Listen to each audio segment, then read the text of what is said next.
মেহবিনকে গভীরভাবে কেউ পর্যবেক্ষণ করছে, যা হয়তো মেহবিন বুঝতে পারছে না। মেহবিন জানালা দিয়ে বাইরে তাকিয়ে আছে আপন মনে। অতঃপর কী যেন ভেবে জানালা বন্ধ করে দিল। আরহাম ঘরে ঢুকেই দেখে মেহবিন অদ্ভুত কাণ্ড করছে। সারা ঘর জুড়ে পায়চারি করছে।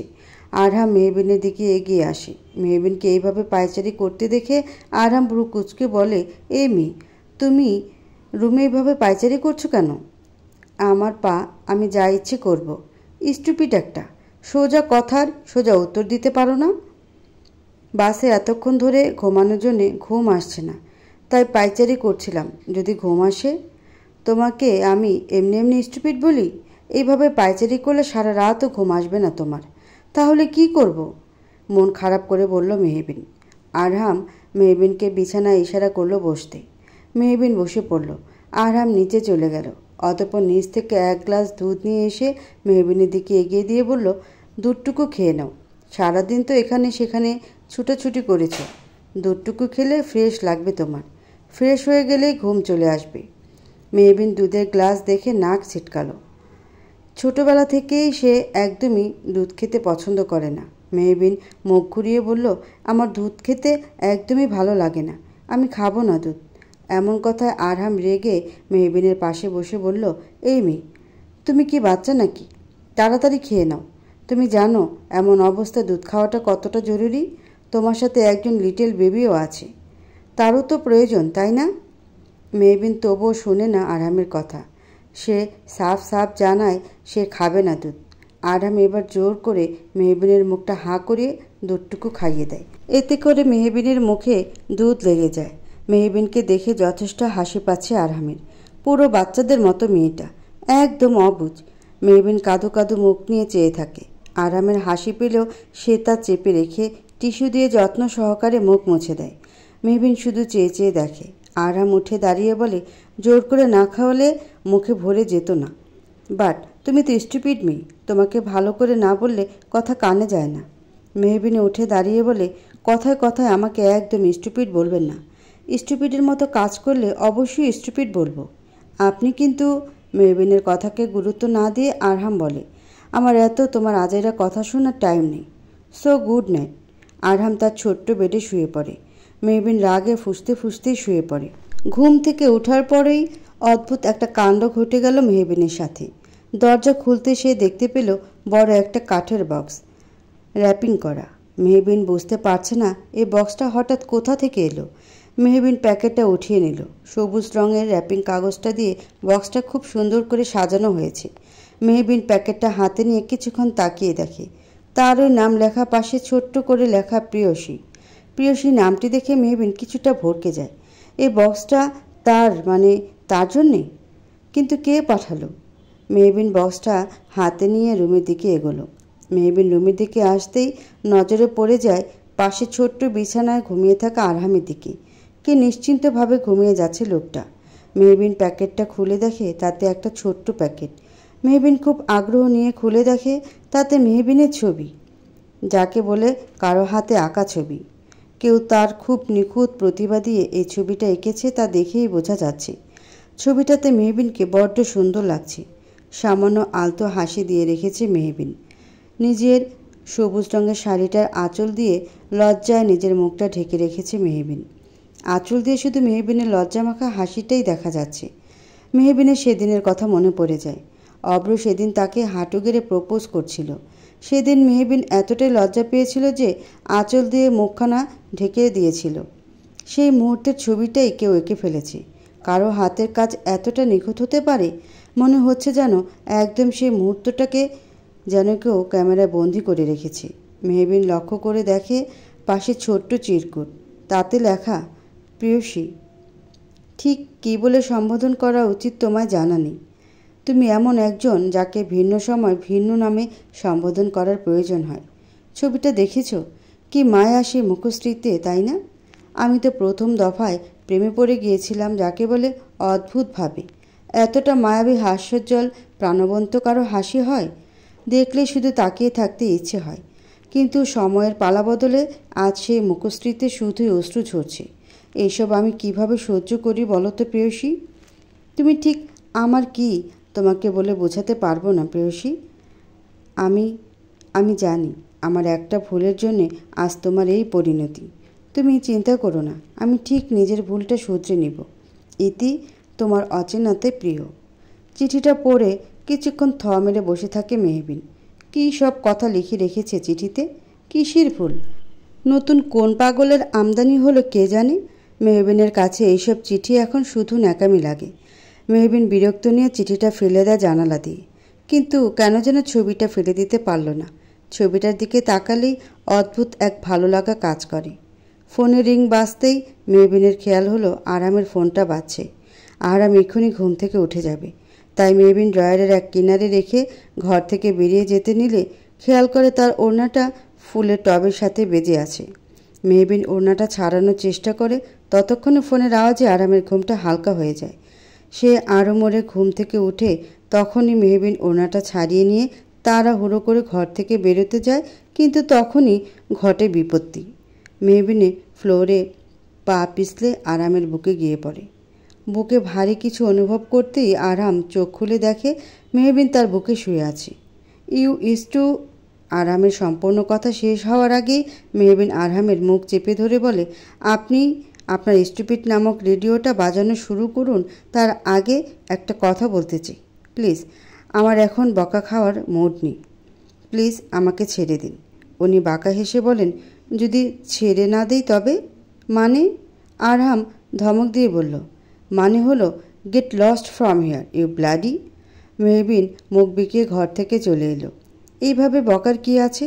সে কি যেচে খবিশ লোকটার বুকে গিয়ে পড়েছিল? মেহবিন রুম থেকে চলে যেতেই আরহাম ফোনটা হাতে নিয়ে দেখে 3টা মিসড কল। তাহসান করেছে।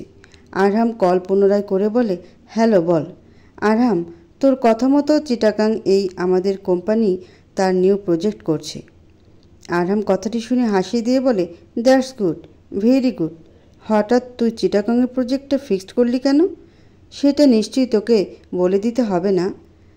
আরহাম তার ট্রাউজারের পকেটে হাত গুজে কথাটি বলল। আরহাম আহমেদ কোনো উদ্দেশ্য করে কাজ করে না, জানি আমি এইটুকু। আরহাম প্রত্যুত্তরে কিছু বলল না, বরং আরেক দফা হাসল।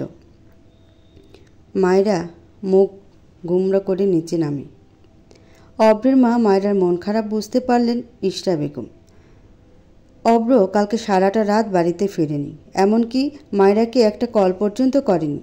ইশরা বেগম অবশ্য অব্রকে ফোন দিয়ে জেনে নিয়েছেন যে অব্রের কালকে অফিসের বড্ড চাপ ছিল, তাই অব্র একেবারে সন্ধ্যাতেই বাসায় ফিরবে। ইশরা বেগম মায়ের পাশে বসে বললেন, মন খারাপ করো না মা, অব্রের তো প্রচণ্ড চাপ যাচ্ছে, তাই সে হয়তো তোমাকে ফোন করতে পারেনি। আমি অব্রকে বলে দিব যেন সে ফিরে আসার পথে তোমাকে ভার্সিটি থেকে নিয়ে আসে। শাশুড়ির কথা শুনে মায়েরা নিজের অভিমানটুকু প্রকাশ করে বলে, কি জানি, তোমাকে আর কি বলবো আন্টি। অব্র আজকাল আমাকে একটু বেশি ব্যস্ততা দেখাচ্ছে। সে কি জানে না তার এই ব্যস্ততা কতটা পোড়াচ্ছে আমায়? ইশরা মায়েরার থুতনি উঁচু করে বলে, একদম মন খারাপ করবে না মা, আমি অব্রকে আচ্ছা মতো বকে দিব। তুমি তো জানো অব্র তোমাকে কতটা ভালোবাসে। আজকাল অফিসের ব্যস্ততাই তাই আর কি, কিন্তু তাই বলে এইভাবে অবহেলা করবে? মাঝে মাঝে মনে হয় অব্র আমাকেই ভালোই বাসে না। এইভাবে বলো না, সে তোমাকে ভালোবাসে বলে মেহবিনকে ছেড়ে দিতে একটুও পিছপা হয়নি।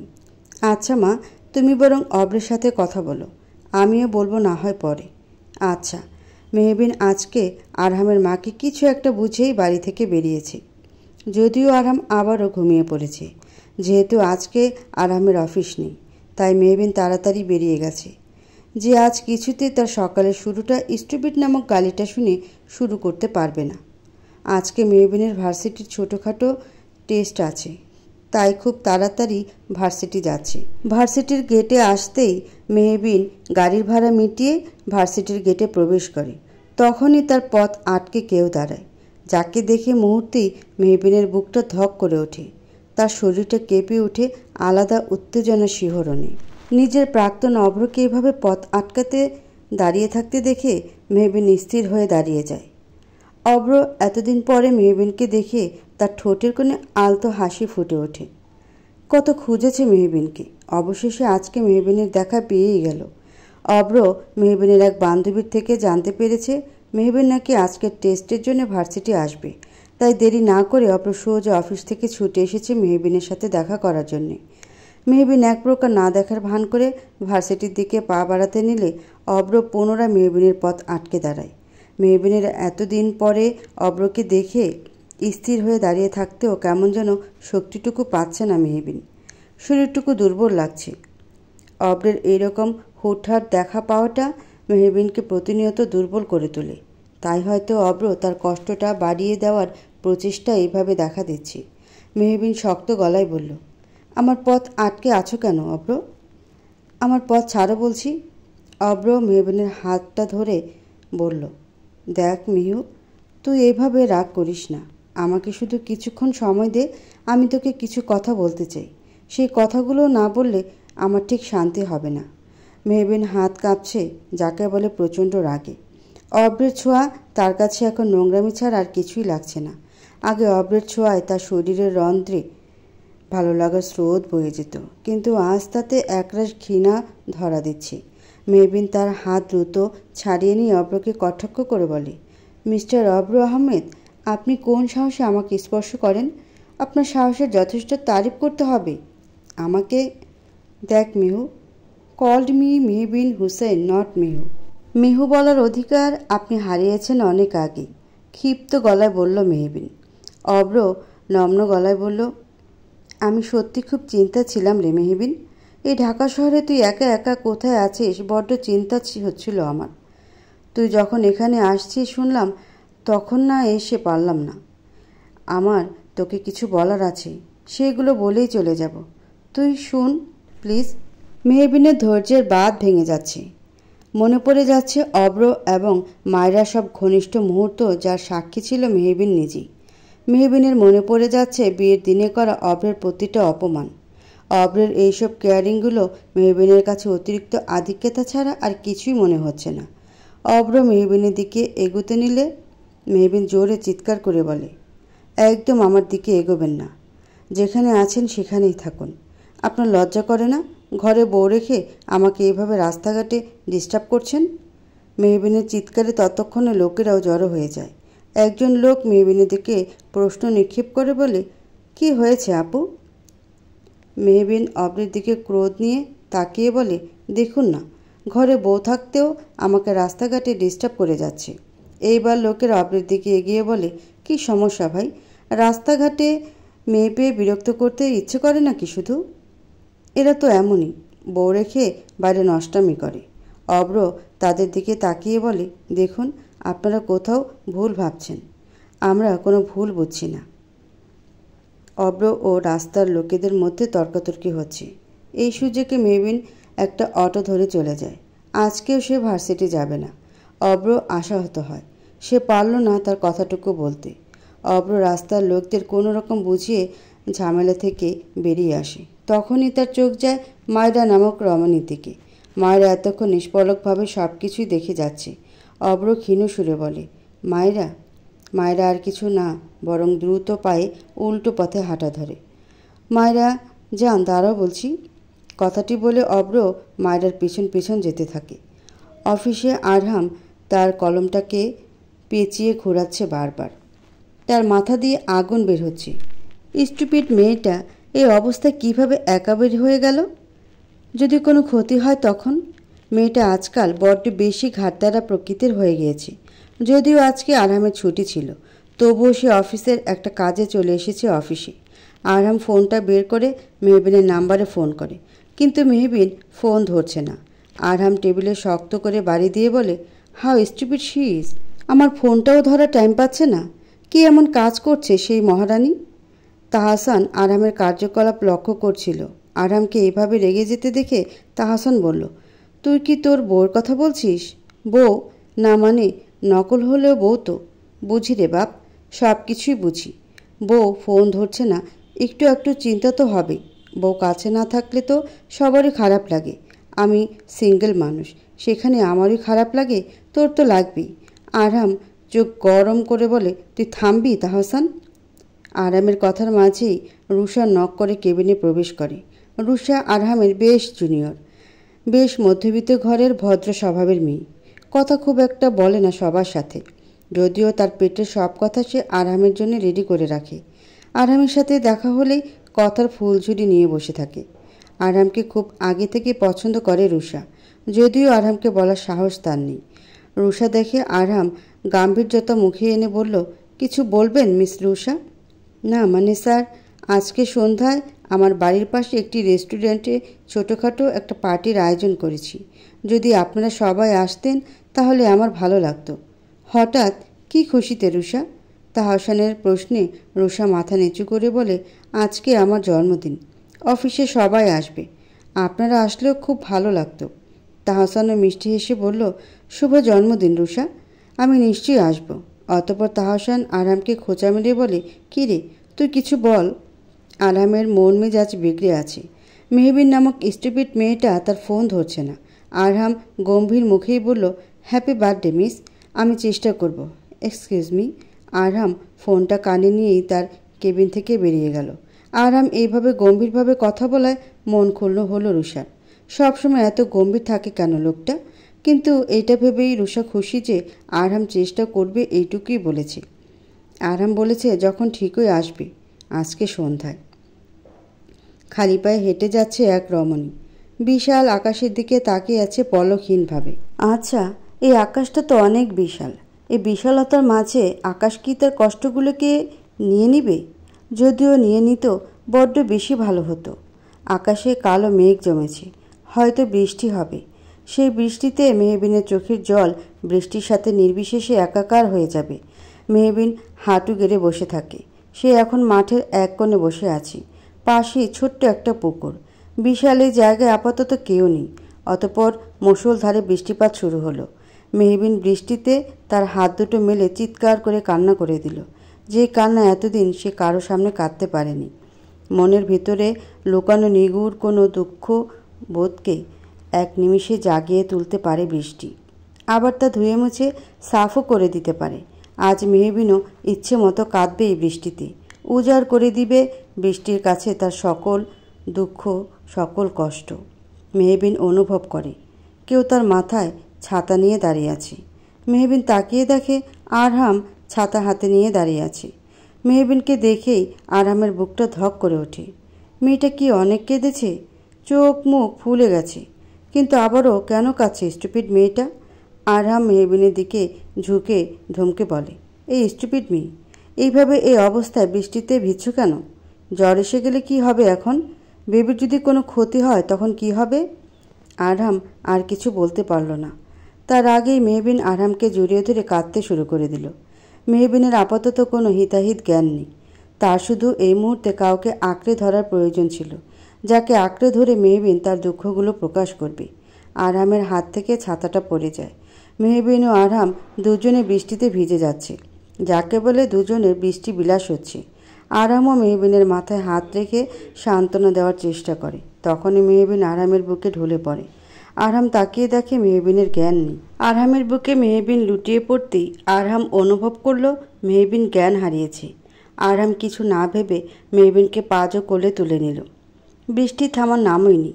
আরহাম মেহবিনকে নিয়েই গাড়ির দিকে ছুটে চলে এলো। মেহবিনকে গাড়িতে শুইয়ে দিয়ে আরহাম মেহবিনের পাশে বসে ড্রাইভারকে উদ্দেশ্য করে বলে, আপনি গাড়ি স্টার্ট করুন, আরিয়ানের হসপিটালের দিকে গাড়িটা নিয়ে যান। Okay sir. আরহাম নিজের গায়ের ব্লেজারটা খুলে মেহবিনের গায়ে জড়িয়ে নেয়, যেন মেহবিনের ঠান্ডা না লাগে। আরহাম এইটাই বুঝতে পারছে না স্টুপিড মেয়েটা এইভাবে এই অবস্থায় বৃষ্টিতে ভিজতে গেল কেন। আরহাম বোতলটা বের করে পানির ছিটা দিয়ে মেহবিনের জ্ঞান ফেরানোর চেষ্টা করছে। হাত পাও মালিশ করে দিচ্ছে যেন জ্ঞানটা ফিরে আসে। তবুও মেহবিনের জ্ঞান ফিরছে না। হাত পা কেমন যেন ঠান্ডা হয়ে আসছে মেহবিনের। এইবার আরহামের কিছুটা ভয় হচ্ছে, মেহবিনের কিছু হলো না তো? সে মেহবিনের মাথাটা আস্তে করে নিজের কোলে নিয়ে বলতে লাগলো, এই মেয়ে ওঠো, শুনতে পারছো তুমি? মেহবিন কোনো রকম প্রতিক্রিয়া করল না। আরহাম চিন্তিত সুরে ড্রাইভারকে বলল, মজনু, একটু জোরে ড্রাইভ করো, ফাস্ট। মজনু এর আগে আরহামকে এতটা চিন্তিত হতে দেখেনি। পরক্ষণে ভাবল নিজের স্ত্রী এইভাবে অজ্ঞান হয়ে থাকলে যে কোনো যুবকই অস্থিরতায় ভুগবে। মজনু আবারও গাড়ি চালাতে মনোযোগ দেয়। আরিয়ান মেহবিনের চেক আপ করে যাচ্ছে।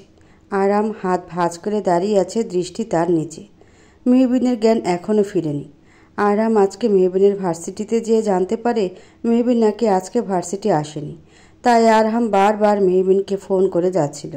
তখন মেহবিন ফোন ধরছিল না। তাই আরহাম গাড়ি নিয়ে মেহবিনকে খুঁজতে শুরু করে।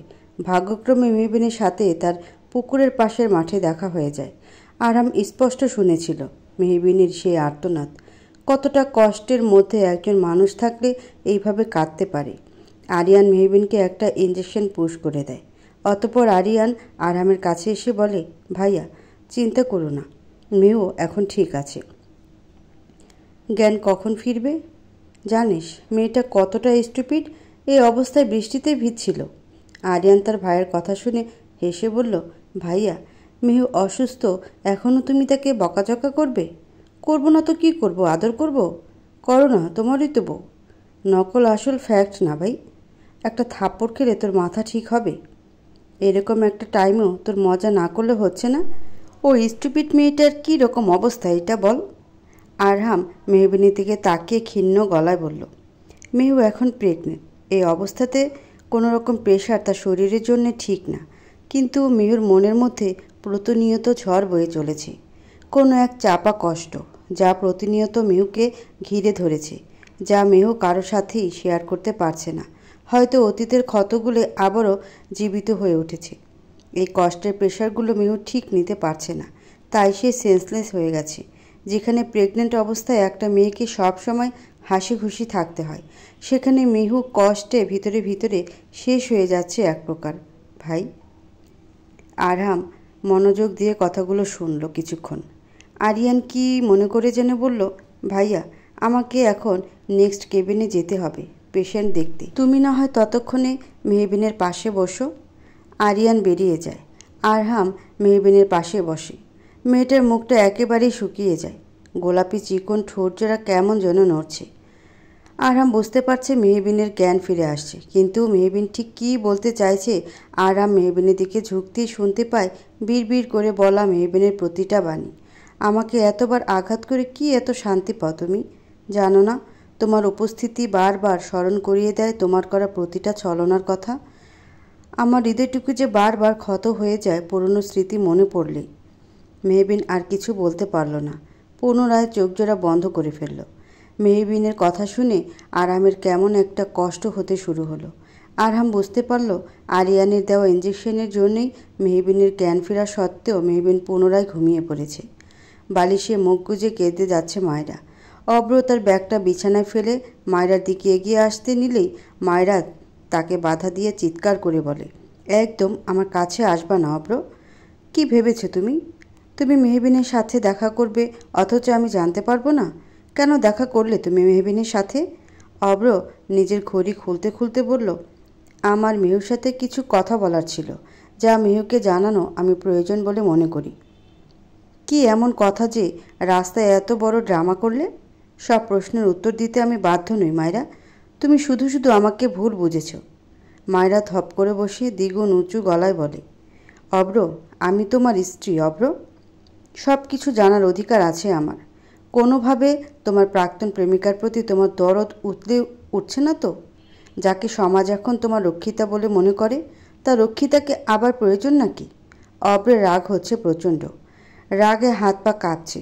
কতক্ষণ ধরে মেয়েটাকে বোঝানোর চেষ্টা করছে, কিন্তু মেয়েটা তো বুঝতেই চাইছে না, উল্টো অব্রের উপর রাগ দেখিয়ে যাচ্ছে।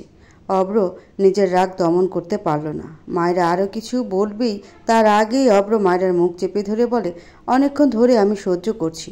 মনে রেখো আমি শুধুমাত্র তোমার স্বামী, কোনো প্রাইভেট প্রপার্টি নই।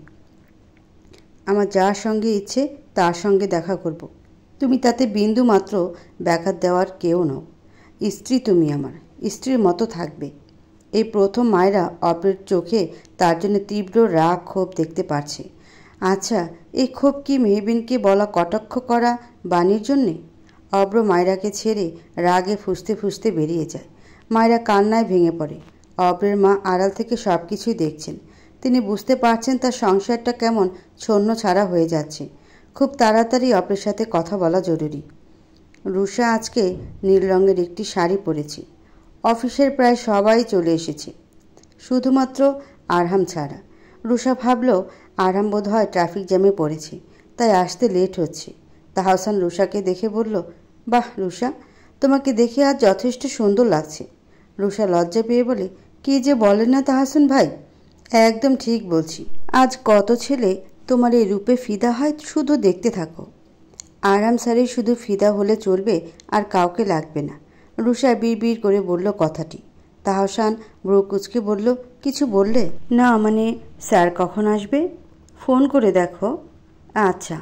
আরহামের ফোন বেজে উঠতেই আরহাম ফোনটা হাতে নিয়ে উঠতে নিলেই আরহাম খেয়াল করে মেহবিন আরহামের বাম হাতটা আঁকড়ে ধরে ঘুমাচ্ছে।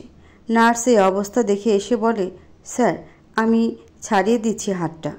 আরহাম তাতে বাধা দিয়ে বলে, দরকার নেই, এতে ওর ঘুম ভেঙে যেতে পারে। এইদিকে আরহামের ফোনটাও বেজে চলেছে। ফোনটা এভাবে বাজতে থাকলে মেহবিনের ঘুম ভেঙে যেতে পারে। তাই আরহাম ফোনটা কেটে দিয়ে রুষাকে ছোট্ট করে মেসেজ পাঠিয়ে বলল সে এখন আসতে পারছে না, তার জন্য যেন অপেক্ষা না করা হয়। আরহামের এরূপ মেসেজে মনটা ছোট হয়ে যায় রুষার। আজ সব আয়োজনই তো আরহামকে ঘিরে ছিল। আরহাম একটিবার আসলে কি খুব ক্ষতি হতো? কি এমন কাজে ব্যস্ত আরহাম? রুষা মন খারাপ করে কেক কাটতে চলে গেল। আরহাম তার এক হাত দিয়েই ফোন টিপে যাচ্ছে এবং মেহবিনকে পর্যবেক্ষণ করে যাচ্ছে। ঘুমের মধ্যে আলতো হাসির রেখা দেখা যাচ্ছে মেয়েটার মুখে হাসিটাই যেন মানায় বড্ড। নার্স বলে গেছে কালকে সকালেই একেবারে মেহবিনের ঘুম ভাঙবে। আরহাম তার মাকে ফোন করে জানিয়ে দিয়েছে সব ঘটনা। রাত প্রায় 11টা বাজে। আরিয়ান এখনও অন্য পেশেন্টদের দেখছে। আরহাম ফোন টিপতে টিপতে তার চোখে ভর করে একরাশ ঘুম। আরিয়ান সবার চেক আপ করে মেহবিনের কেবিনে ঢুকে। আরহাম এখনও কিছু খায়নি, রাতও হয়েছে বেশ। আরিয়ান ঠিক করেছিল দুই ভাই মিলে ক্যান্টিনে গিয়ে খেয়ে আসবে, কিন্তু আরিয়ান কেবিনে এসে সুন্দর এক মুহূর্তের সাক্ষী হয়। আরহাম ও মেহবিন একে অপরের হাত ধরে পরম নিশ্চিন্তে ঘুমাচ্ছে। মেহবিন বিছানায় ঘুমিয়ে আছে এবং আরহাম চেয়ারেই ঘুমিয়ে আছে। দেখে বোঝা যাচ্ছে আরহাম আজ বড্ড ক্লান্ত। দুজনকে দেখে আরিয়ান মৃদু হাসল। সকালের মিষ্টি আলো মুখে পড়তেই মেহবিন নিজের হাত জোড়া আরহামের হাতের মুঠোতে আবিষ্কার করে। আরহাম ঘাড় কাত করে চেয়ারে বসে ঘুমোচ্ছে। মেহবিনের হাত জোড়াটা শক্ত করে ধরে। মেহবিন হাত দুটো ছাড়াতে নিলে আরহাম আরও শক্ত করে নিজের সাথে মিশিয়ে ঘুমাতে থাকে। মেহবিনের আরহামের এমন স্পর্শে কেমন যেন শরীরটায় আলাদা শিহরণ বয়ে যাচ্ছে। মেহবিন ঠোঁট ভিজিয়ে চারপাশে ভালো করে দেখে নেয়। সে এখন হসপিটালে রয়েছে, কিন্তু অদ্ভুত বিষয় হলো মেহবিন বুঝতে পারছে না সে এখানে কেন, কি হয়েছিল তার সাথে। আরহাম মেহবিনের হাত দুটো একেবারে এমনভাবে শক্ত করে নিজের সাথে জড়িয়ে ঘুমাচ্ছে যেন একটু হালকা করলে মেহবিন যেন পালিয়ে যাবে। মেহবিনের এইবার অস্বস্তিতে পড়ে যায়। মেহবিনের ভাবনার মধ্যে ফোড়ন কেটে একজন নার্স নক করে আসে। মেহবিন এবং আরহামকে দেখে মুচকি হেসে বলে, গুড মর্নিং ম্যাম। মেহবিনও কোনো রকম গুড মর্নিং জানায়। নার্স আরহামকে দেখে বললেন, স্যার এখনও ঘুম থেকে ওঠেননি? অবশ্য না ওঠারই কথা। সারা রাত উনি সজাগ ছিলেন। এক প্রকার বলতে গেলে বারবার ঘুম থেকে উঠে উনি আপনাকে দেখেছেন যে আপনি ঠিক আছেন কি না। আপনি তো ওনার হাত ধরে ঘুমাচ্ছিলেন, তাই স্যার না খেয়ে চেয়ারেই ঘুমিয়ে থাকে যেন আপনার অসুবিধা না হয়। আপনাকে দেওয়া স্যালাইন শেষ হলে উনি নিজে ডক্টরদের মাঝরাতে ফোন করে ডেকে আবারও আপনাকে স্যালাইন দেওয়ানোর ব্যবস্থা করেছে। সত্যি ম্যাম, আপনি বড্ড লাকি এরকম কেয়ারিং হাজব্যান্ড পেয়ে। নার্সের কথা শুনে মেহবিন আরও এক দফা অস্বস্তিতে পড়ে যাচ্ছে। সে তো জানে আরহাম তার নকল স্বামী। মেহবিনও তার সন্তানকে সে তার দায়িত্ব মনে করে, তাই তো এতটা যত্ন করছে, এতটা আগলে রাখছে। মেহবিন কৃতজ্ঞতার দৃষ্টিতে আরহামের দিকে তাকালো। সত্যি মানুষটা বড্ড ভালো। মেহবিন পরিচয়টুকুই যার কাছে ছিলই না, সে আজকে মেহবিনের কত খেয়াল রাখছে। মেহবিন আস্তে ধীরে আরহামের দিকে ঝুঁকে নিজের হাতটা ছাড়াতে নিলে আরহামের চোখ খুলে যায়। দুজনে অদ্ভুতভাবে দুজনের কাছে চলে আসে। দুজনের নিঃশ্বাসই যেন দুজন শুনতে পারছে। মেহবিনের হাত এখনও আরহামের হাতে। আরিয়ান কেবিনে এসে এরকম দৃশ্য দেখে মুচকি হাসে। সে হালকা করে কেসে ওঠে। আরিয়ানকে দেখে দুজনেই দুজনের থেকে দূরে সরে আসে। আরিয়ান ঠোঁট টিপে হাসে। দুবার এরকম দৃশ্য দেখতে পেল সে। তার চোখ যেন জুড়িয়ে যাচ্ছে। আরিয়ান পুনরায় হালকা কেশে বলে, ভাই তোরা এত প্যানিকড হোস না, জাস্ট চিল। আমি তেমন কিছুই দেখিনি। আরহাম উঠে দাঁড়িয়ে বলল, প্রথমত বয়স্কদের মতো বারবার কাশাকাশি করা বন্ধ কর। আরিয়ান মাথা নাড়ায়। আরহাম এবার কণ্ঠটাকে পুনরায় গম্ভীর করে মেহবিনের দিকে তাকিয়ে বলে, আরিয়ান, ফার্স্ট অফ অল এই স্টুপিড মেয়েটাকে বলে দে যেন কালকের মতো সেম ঘটনা আবারও যেন রিপিট না করে। তাহলে আমার থেকে খারাপ কেউ হবে না, জাস্ট একটা স্টুপিড গার্ল। কথাটি বলেই আরহাম গটগট করে বেরিয়ে যায়। আরহাম বেরিয়ে যেতে মেহবিন নাক উঁচু করে বলে, দেখলি আরিয়ান, লোকটা কত বাজে।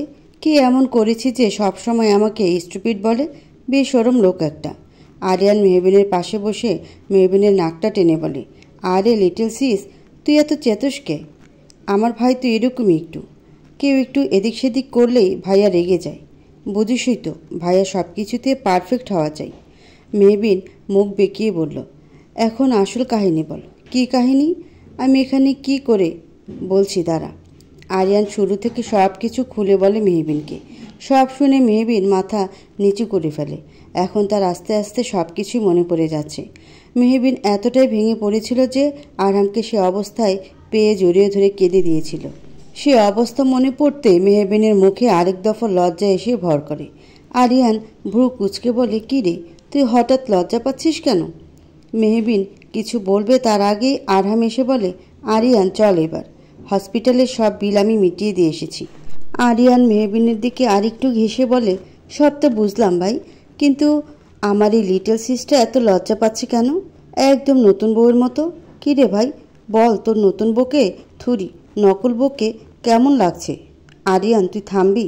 কথাটি বলে মেহবিন আরিয়ানকে ঘুষি মারে। আরিয়ান হেসে ওঠে। যদিও আরিয়ান ঠাট্টা সুরে কথাটা বলেছে, তবুও আরিয়ানের কথা অনুসরণ করে আরহাম এক পলক মেহবিনের দিকে তাকায়। কেমন একটা লজ্জা এসে ভর করেছে মেয়েটির মুখশ্রীতে। নারীদের সৌন্দর্য দ্বিগুণ বৃদ্ধি করে তুলে তাদের লজ্জা মাখা মুখোশী। আরহামের কাছে মনে হচ্ছে স্টুপিড মেয়েটা তার লজ্জাকে কাজে লাগিয়ে নিজের সৌন্দর্য বৃদ্ধি করার প্রচেষ্টায় আছে। পরক্ষণেই আপন মনে আরহাম তার চোখ সরিয়ে ফেলে। নিজের অদ্ভুত চিন্তাকে বাদ দিয়ে আরহাম বলল, তোরা আয়, আমি নিচে গাড়িটা পার্ক করছি। অব্র নিজের ঘরে ল্যাপটপে বসে কলম ঘোরাচ্ছে।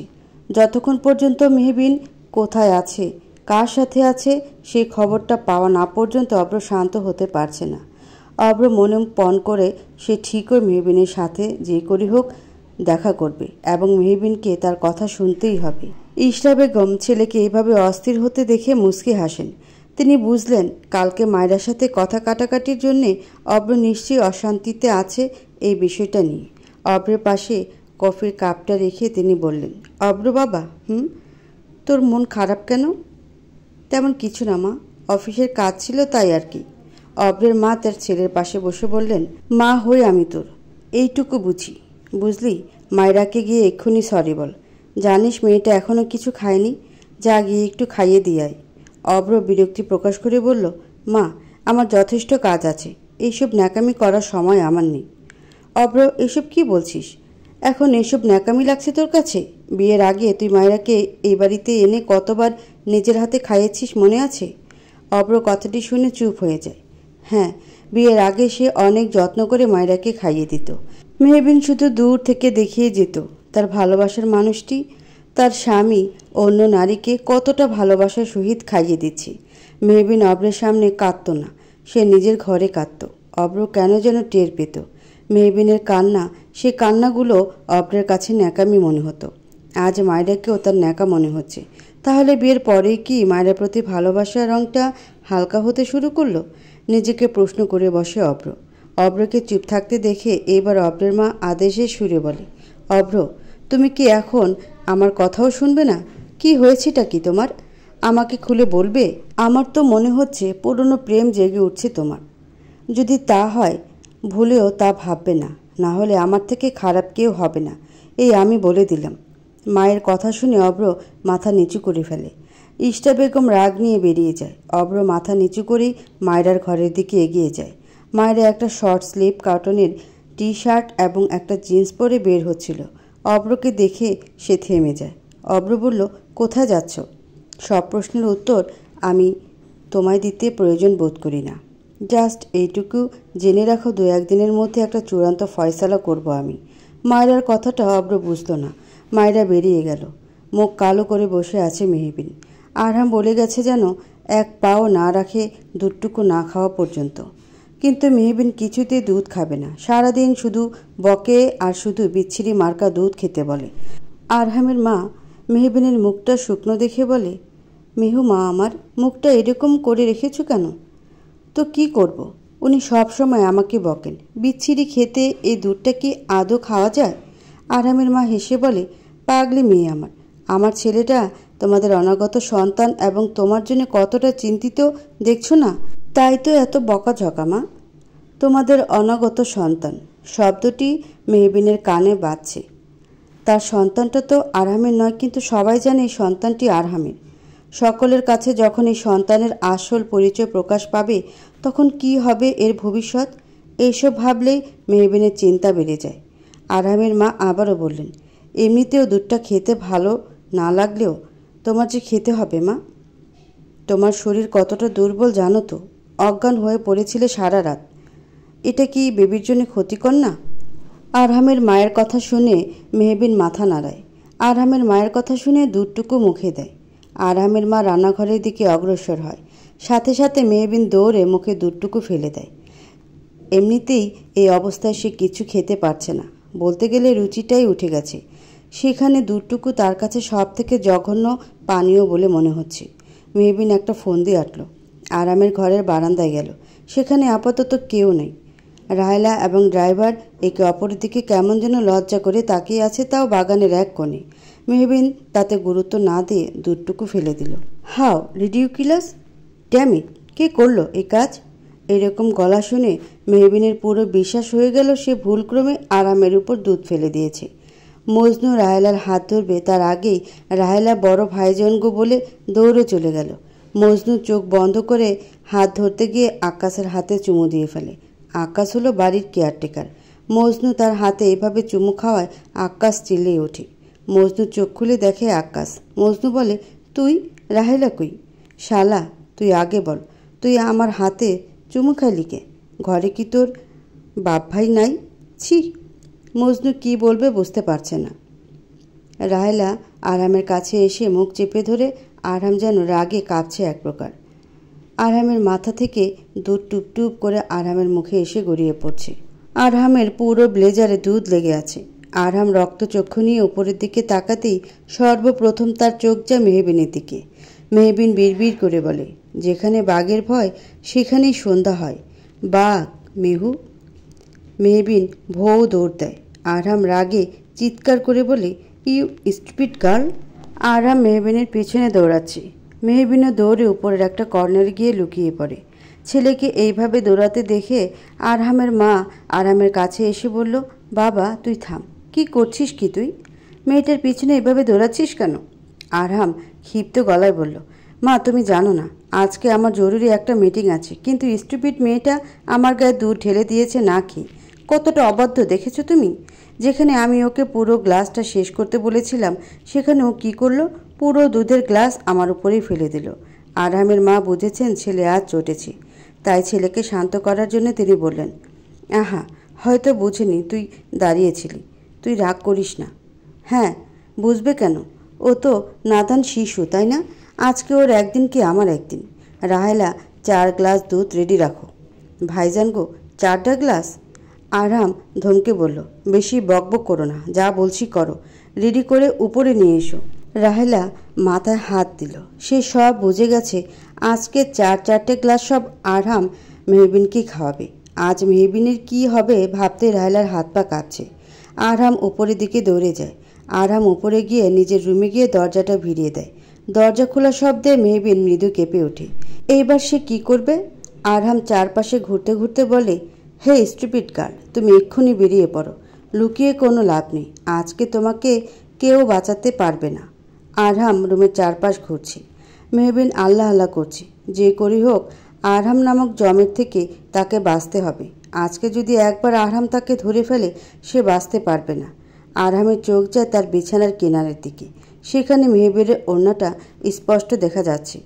আরহাম ঘুরে পেছন থেকে মেহবিনের হাত ধরে বলে, এখন কোথায় যাবে তুমি? মেহবিন আরহামকে দেখে চমকে ওঠে। মেহবিন শুকনো ডোক গিলে আরহাম আবারও বলে ওঠে, অনেক দৌড় করিয়েছ তুমি মেয়ে, now it's my turn. Raila কোথায় তুমি? আজকে তোমাকে 4 গ্লাস দুধ খাওয়াবো।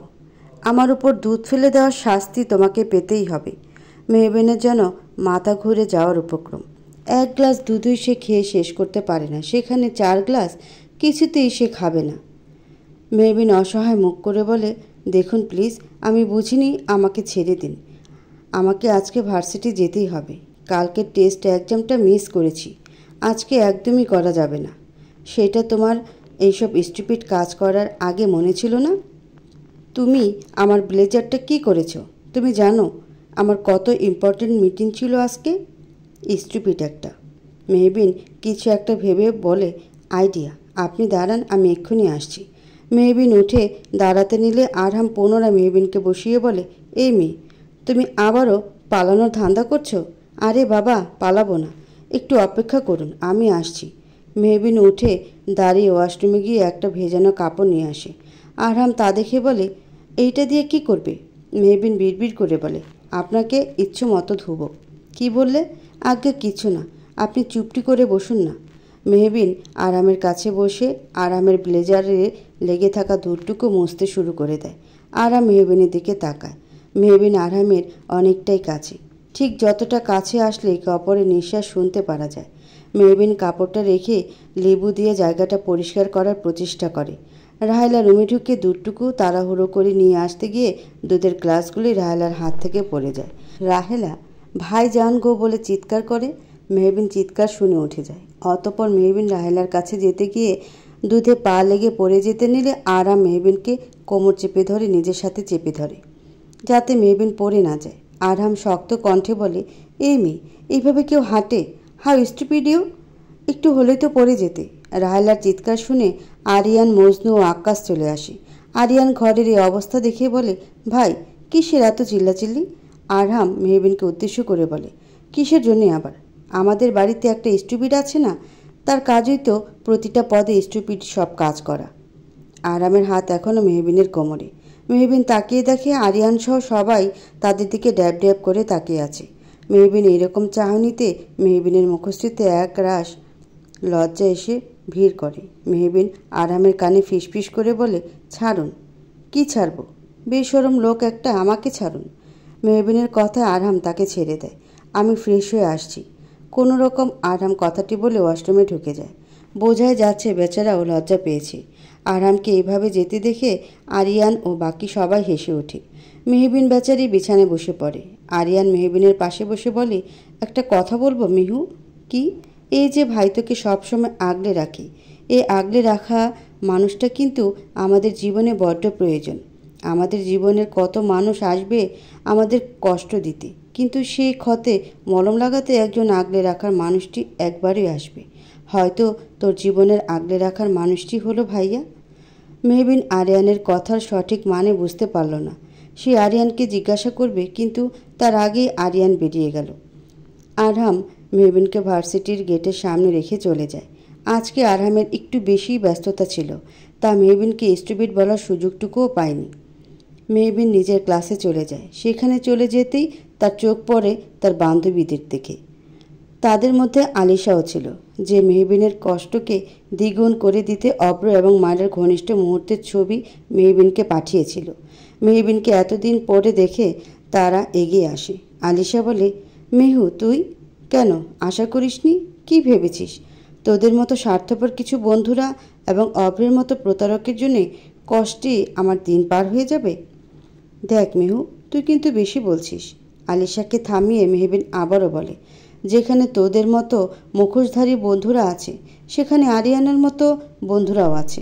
যারা আসল বন্ধুর মতো বিপদে এগিয়ে আসে, তারা আছে বলে আমাদের মতো মানুষেরা শত আঘাত পাওয়ার পরেও উঠে দাঁড়াতে পারে। আসলে বন্ধুত্বটা এমনই।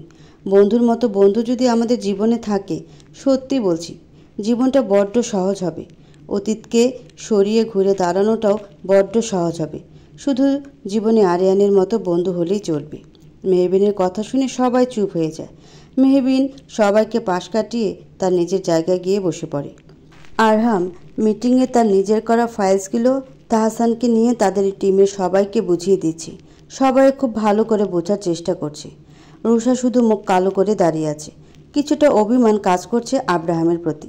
কালকের দিনটাতে অন্তত সে আরহামকে আশা করেছিল, কিন্তু আরহাম তার আশা এক প্রকার জল ঢেলে দিয়েছে। আরহাম কাজের ফাঁকেই গম্ভীর সুরে বলে, মিস রুষা, আমি যখন কিছু বোঝাই সেই টাইমে কেউ অমনোযোগী থাকুক তা আমি মোটেও পছন্দ করি না। আরহামের কথায় রুষা সরি স্যার বলে। আরহাম পুনরায় তার কাজ শুরু করে দেয়। রুষাকে নিজেকেই নিজে বকতে শুরু করে। সে কার প্রতি অভিমান করছে, যার কাছে সে মোটেও কোনো গুরুত্বপূর্ণতা পায় না? তাহসান রুষাকে দেখে বলে, are you okay miss Rusha? Yes sir, I am okay. Please community, আমি আসছি। কথাটি বলে রুষা বেরিয়ে যায়। তাহসান কিছু যেন আন্দাজ করতে পারছে। অব্র বাড়ি থেকে সোজা গাড়িটা ভার্সিটির দিকে ঘোরায়। মেহবিনকে আজকে যে করেই হোক তার কথা শুনতে হবে। অব্র তাকে প্রয়োজন পড়লে বাধ্য করবে, তবুও মেহবিনকে তার কথা শুনতে হবে। যদিও আজকে মায়রাকে দেখে অব্রের কেমন যেন ঠিক লাগছিল না। মায়রার ফোনটাও বন্ধ। কিছু তো একটা করতে চাইছে মায়রা, কিন্তু কি? অব্রের মধ্যে এখন নানা রকম চিন্তা এসে ভর করছে। তাই সে দ্রুত গাড়ির স্পিড বাড়িয়ে দেয়। মেহবিন নিজের টেস্ট এক্সামটা দিয়ে ক্লাস থেকে বেরোতেই দেখে মায়রা এবং তার গার্লস গ্যাংয়ের সব সদস্যরা দাঁড়িয়ে আছে। মায়রার ভার্সিটিতে বেশ ক্ষমতা আছে সিনিয়র হিসেবে। মায়রাকে এইভাবে পথ আটকে দাঁড়াতে দেখে মেহবিন বলে, এইভাবে পথ আটকে দাঁড়িয়ে আছো কেন? কেননা তুমি আমার পথের কাঁটা হয়ে দাঁড়িয়ে আছো।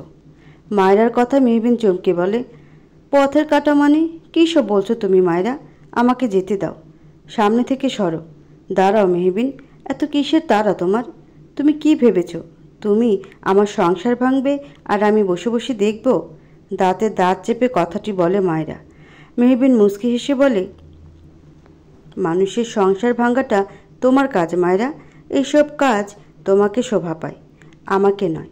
এইসব কথা আমাকে একদম বলবে না, না হলে আমি প্রিন্সিপাল স্যারকে জানাতে বাধ্য হব। এইটা তোমার পার্সোনাল জায়গা না যে তুমি এখানে নিজের পার্সোনাল লাইফে আক্রোশ দেখাবে। সরো বলছি। মেহবিন মায়রাকে পাশ কাটিয়ে চলে যেতে নিলে মায়রা মেহবিনের দিকে পা বাড়িয়ে দেয়, যার ফলে মেহবিন পড়ে যায় নিচে। মায়রা ও তার বন্ধুরা একসাথে জোরে জোরে হাসতে থাকে। মায়রা হাসতে হাসতে বলে, ওলে বাবারে, আমাদের মেহুরানি কত বড় কথা বলে, অথচ ঠিকমতো হাঁটতেও পারে না। হা হা করে হেসে বলে মায়রা। মেহবিনকে দেখে ক্যাম্পাসের সব ছেলে মেয়েরাই হাসছে। মেহবিন ঠোঁট কামড়ে নিজের কান্না আটকানোর চেষ্টা করে। কান্না আটকানোর চেষ্টা করছে। মায়েরা ও সবাই মিলে উচ্চস্বরে হাসাহাসি করছে। মেহবিন উঠতে চাইছে, কিন্তু পায়ের চোটের জন্য উঠতে পারছে না। মায়েরা মেহবিনের দিকে ঝুঁকে বলে, আহারে, আমাদের মেহু ব্যথা পেয়েছি। ওলে বাবা, বেশি ব্যথা পেয়েছ তাই না? মায়েরার এক বান্ধবী মেহবিনের দিকে হাত বাড়িয়ে বলে, কই মেহু, উঠে পড় আমার হাতটা ধরে। বেশি ব্যথা পেয়েছ তুমি? উঠো মেহবিন। তার হাতটা ধরতে নিলে মেহবিনের বান্ধবী নিজের হাতটা গুটিয়ে বলে, তুমি তো খুব সাহসী মেয়ে। আমাদের মায়েরাকে এতগুলো কথা শুনিয়ে দিলে। যার সামনে কেউ গলা উঁচু করেও কথা বলতে পারে না, তাকে তুমি এতগুলো কথা শুনিয়ে দিলে। সত্যি তুমি বড্ড সাহসী। তুমি বরং একাই উঠে পড়ো। মায়েরার বান্ধবীর কথা শুনে মায়েরা সহ বাকিরা আরেক দফা হেসে উঠল। মেহবিনকে সকলে মিলে এক প্রকার হাসির পাত্র বানিয়ে ফেলেছে। মায়েরা মেহবিনকে উদ্দেশ্য করে কটু গলায় বলল, আমার আরহামের থেকে 100 হাত দূরে থাকবে। তুমি জানো না মেহবিন, আমি কতটা খারাপ হতে পারি। আমার সংসার ভাঙতে তোমাকে আমি কিছুতেই করতে দেব না। আজকে শুধু ওয়ার্ন করলাম। আসল শিক্ষা তো আমি তখনই দিব যখন তুমি পুনরায় একই কাজ রিপিট করবে।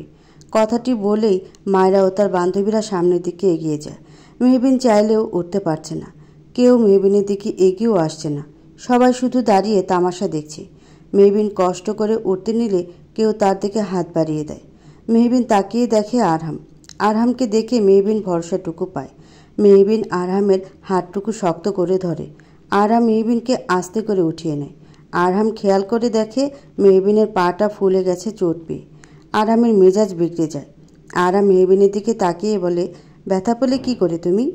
সত্যি মেহবিন, সবসময় তোমার স্টুপিড কাজ না করলে হয় না? আরহাম মেহবিনের নিচে ঝুঁকে মেহবিনের পাটা নিজের হাঁটুতে নিয়ে পকেট থেকে একটা স্প্রে বের করে ব্যথা পাওয়ার জায়গাটাতে স্প্রে করে দেয়, যেন ব্যথাটা কমে যায়। সবার দৃষ্টি এখনও মেহবিন ও আরহামের দিকে স্থির। আরহাম মেহবিনের পায়ে হাত দেওয়ার জন্যে মেহবিন অস্বস্তি নিয়ে বলল, কি করছেন? কি ছাড়ুন। আমার পায়ে হাত দিচ্ছেন কেন? স্টুপিড মেয়ে একটা। একদম চুপ করবে তুমি। পায়ে বেশ ব্যথা পেয়েছ। স্প্রে না করলে পাটা আরও ফুলে যাবে। মেহবিন আর কথা বাড়ালো না। আরহাম এবার সকলের দিকে তাকিয়ে বলল, আর আপনারা সবাই এখানে দাঁড়িয়ে কি সার্কাস দেখছেন? এখানে একজন ব্যথার কারণে উঠতে পারছে না, আর আপনারা এখানে মজা নিচ্ছেন? আদৌ আপনারা সবাই মানুষ? আরহামের কথায় মায়রা থেমে যায়। মায়রা যাচ্ছিল, কিন্তু আরহামকে দেখে সে ভ্রু কুঁচকে তাকায়। সে বুঝতে পারছে না মেহবিনের সাথে অজ্ঞাত লোকটা মেহবিনের কি। আরহাম তাচ্ছিলের হাসি দিয়ে বলে, আজকাল মানবতা সবই হারিয়ে গেছে। আজকাল মানুষ বিপদে পড়লে আমরা তার দিকে সাহায্যের হাত না বাড়ালেও তার দিকে তাকিয়ে আমরা মজা নিই, তার ভিডিও করে ভাইরাল করি। এইটাই আমাদের বর্তমান সমাজের মানচিত্র। সত্যি ঘৃণিত হয়ে উঠছে আমাদের সমাজ, আমাদের মানব সভ্যতা। আরহামের কথা শুনে সবাই শুধু মাথা নিচু করে দাঁড়িয়ে থাকে। মায়েরা এক কোণে হাত ভাঁজ করে দাঁড়িয়ে থাকে। আরহাম হয়তো তাকে দেখেনি কিংবা তার করা কার্যক্রমের সাক্ষী হয়নি। মায়েরা একটা জিনিসও বুঝতে পারছে না, কে এই লোকটা। মায়েরার কাছে কেমন যেন চেনা লাগছে, কিন্তু কোথাও দেখেছে ঠিক মনে করতে পারছে না। আরহাম মেহবিনের হাতটা ধরে আস্তে করে গাড়ির দিকে নিয়ে গেল। অতঃপর মেহবিনকে সাবধানতার সাথে মেহবিনকে গাড়িতে বসিয়ে গাড়ি নিয়ে বেরিয়ে পড়ে। গাড়িতে আরহামকে দেখে বোঝা যাচ্ছে আরহাম বেশ চটে আছে মেহবিনের প্রতি। আরহামের মিটিংটা খুব তাড়াতাড়ি শেষ হয়ে গিয়েছিল, তাই আরহাম মেহবিনকে ভার্সিটি থেকে নিয়ে আসতে গিয়েছিল। কিন্তু যখন গিয়ে মেহবিন এরকম খারাপ একটা অবস্থায় পায়, তখন আরহামের মাথাটাই কাজ করা বন্ধ করে দিয়েছিল। সে দ্রুত ছুটে গিয়েছিল মেহবিনের কাছে। মেহবিন গলাটা পরিষ্কার করে বলে, বলছিলাম কি, আমি না ইচ্ছে করে করিনি কাজটা। সঙ্গে সঙ্গে আরহাম গাড়িটা থামিয়ে দেয়। মেহবিন ঝুঁকে যায়। আরহাম মেহবিনের কাছে এসে রাগান্বিত গলায় বলে, don't excuse Mehbin, you just stupid. সবসময় নিজের মতো চলো। একটিবার কি ভাবো না, তোমার গর্ভে ছোট্ট একটা প্রাণ বেড়ে উঠছে, তাকেও তো খেয়াল রাখাটা তোমার দায়িত্ব, তাই না? তুমি যদি এইভাবে বেখেয়ালিভাবে এখন থাকো, এতে বেবিরও ক্ষতি হবে। সবসময় তো আর আমি থাকবো না তোমাকে বাঁচাতে। আরহামের বলা প্রতিটা কথায় যেন ফুটে উঠছে মেহবিনও তার সন্তানের প্রতি গভীর চিন্তা। কিন্তু এত কিসের চিন্তা আরহামের? মেহবিন জানে আরহাম তার পাশে সবসময় থাকবে না। শুধুমাত্র কয়েকটা মাস মেহবিনের দায়িত্ব নিয়েছে। মেহবিন আরহামের দিকে তাকিয়ে বলে, আমার ও আমার বেবির জীবনটা শুধুমাত্র একাই পারবো আমি আমার বাচ্চাকে সামলাতে, আমি জানি। সেইটুকু ভরসা নিজের উপর আমার আছে। আপনি কোনো চিন্তা করবেন না। আরহাম মেহবিনের দিকে আরেকটু আগায়, যার কারণে মেহবিন কিছুটা পিছিয়ে যায়। আরহাম মেহবিনের কানে আলতো সুরে বলে, আমাদের জীবনে যে পথ রয়েছে সেই পথে আমাদের একাই হাঁটতে হবে। সেই পথে কিছু মানুষ আসবে যারা আমাদের পাশে থেকে আমাদের পথ চলা রাস্তাটুকু সহজ করে দেয়। আমি শুধু সেই সব মানুষের কাজটাই করছি। বাকি পথ তুমি একাই হাঁটছো মেহবিন। কথাটি বলে আরহাম মেহবিনের থেকে দূরে গিয়ে ড্রাইভিংয়ে মনোযোগ দেয়। মেহবিন আরহামের কথা শুনে কিছু বলল না।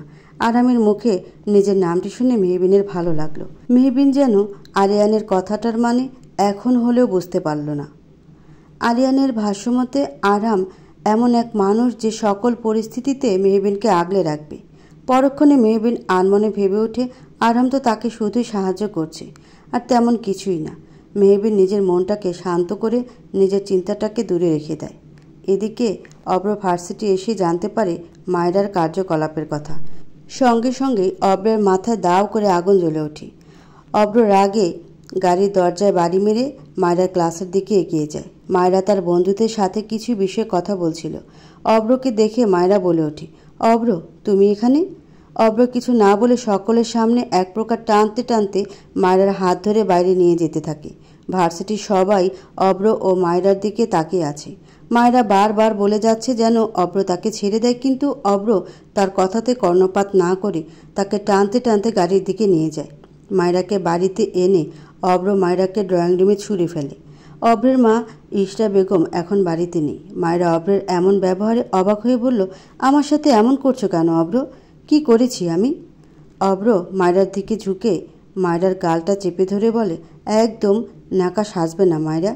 সব জানি আমি কিভাবে তুমি আজ সবার সামনে মেহবিনকে অপমান করেছ। তোমার সাহস কি করে হয় মিহুকে এভাবে অপমান করার? কি এমন করেছে মিহু?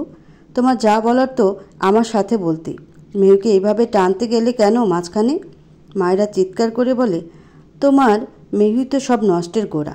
তার জন্যই তো আজ আমার সংসার ভাঙতে বসেছি। কেননা তোমার মেহুর প্রতি তোমার দরদ উতলে উঠছে, যা আমি সহ্য করতে পারছি না অব্র। মায়রার কথায় অব্র দমে যায়। মায়রা আবারও চিৎকারের সুরে বলে, যে মেহুকে নিয়ে তুমি আমার সাথে ঝগড়া করছো, সেই মেহু কিন্তু নতুন কাউকে জুটিয়ে ফেলেছে। দিব্যি নতুন প্রেমিকের সাথে প্রেম করে বেড়াচ্ছে। কথাটি শুনে অব্রের বুক ধক করে ওঠে। সে মায়রার দিকে তাকাতেই মায়রা আবারও বলে, এইসব চরিত্রহীন মেয়েরা আর কি পারে বলো? এদের তো শুধু নতুন কাউকে জোটাতে পারলেই হলো। আজ এর সাথে কাল ওর সাথে। মেহবিন এমন একটা মেয়ে যে এখন নতুন কাউকে পেয়েও ওর শান্তি হয়নি। ও এখন আমার সংসারটাও শেষ করে দিতে চাইছে। বাজারি মেয়ে একটা। মায়রার মুখে এমন কটূক্তি বাক্য শুনে অব্র মায়রার গালে থাপ্পড় দিতে গিয়েও থেমে যায়। মায়রা ভয়ে চোখ বন্ধ করে ফেলে। অব্র কি ভেবে যেন নিজের হাত গুটিয়ে নেয়। মায়রার দিকে তাকিয়ে বলে, মেহবিনের নামে আর একটা বাজে কথা শুনলে আমার থেকে খারাপ কেউ হবে না মায়রা। অব্র উঠে পড়ে। মায়রার চোখ থেকে জল গড়িয়ে পড়ল। আজ অব্র তার দিকে হাত তুলতে যাচ্ছিল, যে অব্র বিয়ের আগে কখনো তার গায়ে একটা আঁচ আসতে দেয়নি। মায়রার মাথাটা কেমন যেন চক্কর দিয়ে উঠল। মায়রা লুটিয়ে পড়ল মেঝেতে। আরহাম মেহবিনকে নিয়ে বাড়িতে ঢুকেই শুনতে পায় কারো হাসাহাসি শব্দ। আরহাম ও মেহবিন গিয়ে দেখে আরহামের মায়ের সাথে একজন বয়স্ক মহিলা ও একজন যুবতী মেয়ে। মেয়েটাকে দেখেই মনে হচ্ছে মেয়েটা গর্ভবতী। আরহামকে দেখেই বয়স্ক মহিলাটি এগিয়ে এসে বললেন, আমার আরহাম বাবাজি, কেমন আছো? আরহাম সৌজন্যের হাসি দিয়ে বলল, এই তো ভালো আছি। আপনারা সবাই কেমন আছেন? মহিলাটি এইবার মেহবিনকে উদ্দেশ্য করে বললেন, এই তো বাবা, আমরা ভালোই আছি। এই মিষ্টি মেয়েটা বুঝি তোমার বউ? বউ ডাকটা শুনে মেহবিন আরহামের দিকে তাকায়। আরহামের দৃষ্টি নিচের দিকে। আরহাম কোনো রকম আসছি বলে তাড়াহুড়ো করে উপরে চলে যায়। মহিলাটির প্রশ্নের সঙ্গে সঙ্গে আরহামের মা বললেন, হ্যাঁ, আমাদের আরহামের বউ। বড্ড মিষ্টি বৌমা আমার। আরহামের মা বুঝতে পারলেন মেহবিন অজ্ঞাত বয়স্ক মহিলাটি ঠিক কে তা বুঝতে পারছে না। তাই আরহামের মা বললেন, মেহুমা, উনি হচ্ছেন তোমার খালা শাশুড়ি বলতে পারো। আমার মামাতো বোন রুবি। রুবি তার বৌমাকে নিয়ে আমাদের জন্য মিষ্টি নিয়ে এসেছেন। আসলে আমাদের রুবির বৌমা মা হতে চলেছে। বয়স্ক মহিলাটি মেহবিনকে দেখে কিছুটা সন্দেহের দৃষ্টিতে তাকিয়ে বললেন, তোর বউকে দেখে তো মনে হচ্ছে সে সন্তান সম্ভাবা। যতটুকু শুনেছি তা আমাদের মিষ্টি দিলি না যে। তার মধ্যে তোর ছেলে লুকিয়ে বিয়েও করলো, তারও কিছু জানলাম না। এত কিসের লুকোচুরি? আমাদের বৌমার খবর জানার পরে তো আমরা পুরো এলাকায় জানিয়ে দিয়েছি। আমার ছেলে তো বাবা হওয়ার খবর জানার পরেই পুরো এলাকায় মিষ্টি বিতরণ করেছে। আচ্ছা, তোমরা কি কিছু লুকাচ্ছ? বয়স্ক মহিলাটির এইরকম বিভ্রান্তকর প্রশ্নে মেহবিন কি বলবে বুঝতে পারছে না। সে তো জানে সে আরহামের বউ না, কিংবা তার সন্তানও আরহামের নয়। শুধুমাত্র 9টা মাসই সে এবং তার সন্তান আরহামের পরিচয় এই বাড়িতে রয়েছে। আচ্ছা, 9 মাস পরে কি হবে? কি হবে এই সন্তানের আসল পরিচয়? এইসব ভাবতে গেলেও মেহবিনের মাথা ধরে যায়। আরহামের মা কোনো রকম হেসে বললেন, আসলে কিছুটা তাড়াহুড়ো করেই বিয়েটা হয়েছে। তার মধ্যেই বাচ্চা হওয়ার খবর। আরহামের বাবাও এই সময় বাড়িতে নেই, কাল পরশুর মধ্যে চলে আসবে। তিনি আসলেই আমরা সবাইকে একেবারে মিষ্টি খাইয়ে সুখবরটা জানিয়ে দিব। মহিলাটা হেসে বললেন, তা বৌমা, জানো আমার ছেলেটা কত পাগল? পুরো বাড়িতে বাচ্চাদের খেলনায় পরিপূর্ণ করেছে। আমার বৌমাকে একবারে চোখের আড়াল করে না। রাত দিন ধরে শুধু বাচ্চার নামকরণ নিয়ে ব্যস্ত থাকে। প্রথম বাচ্চা বলে কথা। কোনো শখ আমার ছেলে অপূর্ণ রাখবে না। তা মেহুমা, তোমার বড় বুঝি এরকম করছে? মেহবিন ভাবল, বাড়িতে জায়গা দিয়েছে এইটাই অনেক, তার মধ্যে আবার এইসব করবেন উনি? তাও যদি সত্যিকারের বর হতো তাহলেও মানা যেত। মেহবিনকে এইসব আপত্তিকর প্রশ্ন থেকে আরিয়ান এসে বাঁচিয়ে দিল। আরিয়ান ঢুকে মেহবিনকে উদ্দেশ্য করে বলল, ভাবি, তুমি আমার জামাটা কোথায় রেখেছিলে? ঠিক পাচ্ছি না, এসে খুঁজে দিয়ে যাও তো। আরিয়ানের তালে সায় দিয়ে মেহবিন বলল, এই তো আসছি। মেহবিন আরিয়ানের পেছনে আরিয়ানের ঘরে চলে যায়। আরিয়ানের ঘরে এসে যেন মেহবিন হাঁপ ছেড়ে বাঁচে। মেহবিন বিছানায় বসে বলল, আজকে তুই আমাকে সত্যি বাঁচিয়ে দিলি। আরিয়ান নিজের হাতের ঘড়িটা টেবিলে রেখে বলে, তুই কিভাবে এদের টলারেট করিস বলতো? সারাদিন শুধু এইটা সেটা জিজ্ঞাসা করতে থাকে। মানুষের ঘরের খবর জেনে তা এলাকা জুড়ে ছড়িয়ে দিলে এদের পেটের ভাত হজম হয় না। মেহবিন ঠ্যাস দিয়ে বসে বলে, শরীরটা আবারও কেমন যেন দুর্বল লাগছে। আরিয়ান কিছু একটা ভেবে বলে, মেহু, তুই আজকে প্রপারলি খাওয়া দাওয়া করেছিস? মেহবিন অসহায় ফেস করে বলে, সকালে খেতে পারিনি, বমি আসছিল তাই না খেয়ে ভার্সিটি চলে গিয়েছি। Are you serious Mihu? এই টাইমে প্রপারলি খাওয়া দাওয়া করাটা কতটা ইম্পর্ট্যান্ট তাই জানিস? টাইমলি না খেলে তো বেবির ক্ষতি হবে। সত্যি তোকে কিচ্ছু বলার নেই। এমনি এমনি কি আর এই মেয়েকে স্টুপিড বলি আমি? আরহাম রাগান্বিত সুরে কথাটি বলেই রুমে ঢুকল। আরহামকে দেখে মেহবিন শুকনো ঢুক গিলল। এইবার সে গেছে একেবারে। আরহাম মেহবিনের দিকে তেড়ে এসে বলে, একটা কথা বললে কি তোমার মাথা যায় না? স্টুপিড কোথাকার, you are just a bloody girl. কথাটি বলে আরহাম মেহবিনের হাত ধরে বলে, আমার সাথে এক্ষুনি যাবে তুমি, তোমার ব্যবস্থা আমি করছি। মেহবিন অসহায় ফেস করে আরিয়ানের দিকে তাকিয়ে বলে, আরিয়ান ভাই আমার, এই জল্লাদের থেকে আমাকে বাঁচা। আরিয়ান অন্যদিকে ঘুরে বলে, আমি জানি না, এইবার দোষটা তোর। আরহাম মেহবিনের হাত ধরে নিয়ে যেতে যেতে বলল, আমাকে জল্লাদ বলা তাই না? এবার সত্যি তোমাকে জল্লাদগিরি করে দেখাবো আমি। মেহবিন পারলে তো কেঁদেই দিবে এবার। মায়রাকে অজ্ঞান হয়ে যেতে দেখে ঘাবড়ে যায় অভ্র। অভ্র তাড়াতাড়ি মায়রার কাছে গিয়ে মায়রার জ্ঞান ফেরানোর চেষ্টা করতে থাকে, কিন্তু সে ব্যর্থ। অভ্র মায়রাকে কোলে করে তাদের বেডরুমটায় নিয়ে যায়। অতঃপর ডক্টরকে ফোন করে জানায়। ডক্টর জানিয়েছে সে আসছে। অভ্র পানির গ্লাসটা হাতে নিয়ে মায়রার দিকে ছিটিয়ে জ্ঞান ফেরানোর চেষ্টা করে, তবুও মায়রার জ্ঞান ফিরছে না। অভ্র বুঝতে পারছে না হঠাৎ মায়রার কি হলো।